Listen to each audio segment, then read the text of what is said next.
sunyilah kita. Yang di Pertuan Agong kalau malakul maut mari senyap.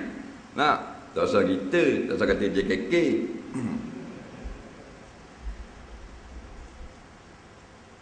Maka kita ni biarlah balik kepada Allah dalam keadaan bersiap sedia. Mana orang mari nak ambil kita, ping kita pun orang mari tu beg dulu. Siap dengan beg ada belaka. Ni ping dak mandi lagi, baju dak gosok lagi, beg mana beg orang mari beg.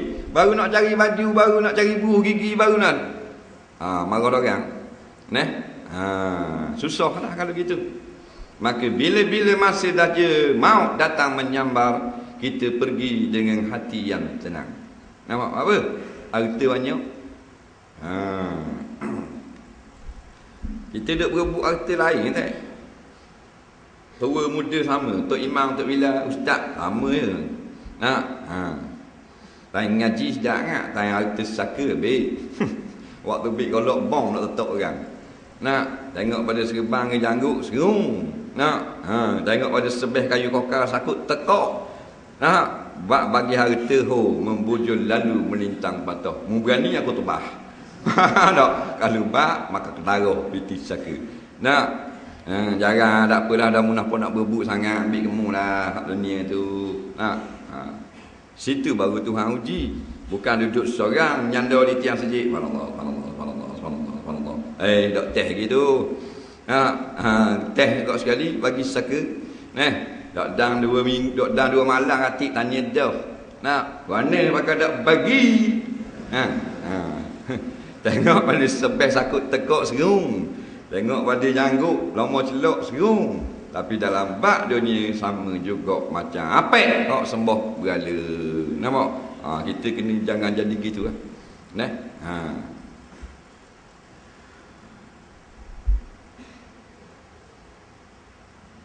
Jika boleh tentu anda akan memohon agar ditangguhkan maut yang datang itu hingga ke suatu masa lain.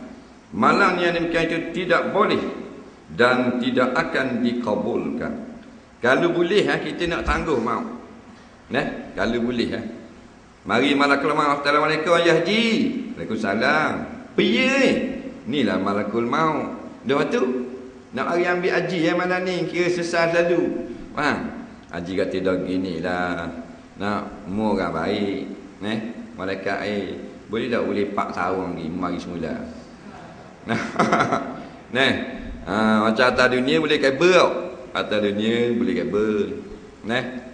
Ada kabel kemas beres ni kabel ni, ni kabel ni, ni kabel ni. Bagian kroni tak boleh tangguh. Dalil firman Allah Subhanahu wa taala, hatta idza jaa ahadul maut qala rabbi irji'un la'alli a'malu salihan fima taraktu kalla innaha kalimatun huwa qailuha wa min waraihim barzakun ila yaumi yub'asun. Sehingga ketika maut telah datang kepada seorang di antara mereka, dia berkata, wahai Tuhanku, kembalikanlah aku hidup supaya aku mengerjakan perbuatan baik yang telah aku tinggalkan itu. Tidak, sungguhnya perkataan itu hanya sekadar dapat diucapkan. Di hadapan mereka ada barzakh, dinding yang membatasi sampai hari mereka dibangkitkan. Allah cerita di dalam surah Al-Mu'minun, apabila datanglah maut kepada salah seorang di antara mereka itu, mari datang kematian. Bila mati seorang anak Adam tu kata qala, dia berkata. Dagwana dia mati boleh berkata, roh berkata-kata. Ni salah satu daripada dalil ayat yang menerangkan roh berkata-kata. Jasad kerah kejung dah macam seming.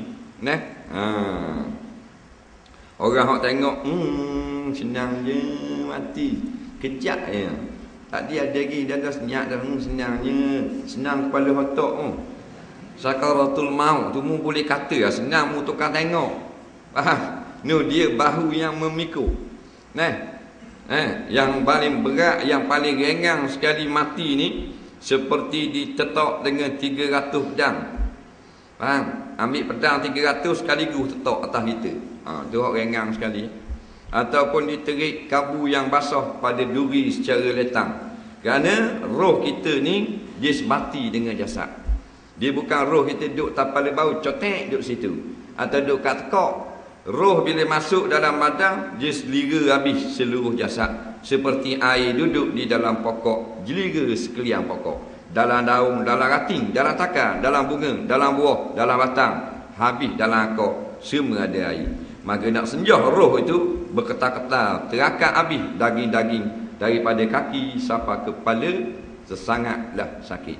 Nah, sebab tu Nabi minta, suruh kita minta doa ringan, bukan tak sakit benda, minta ringan ketika sakaratul maut. Tak rasa benda tak boleh, ringan boleh, Maka roh berkata-kata, dan roh boleh cakap, roh yang hidupnya.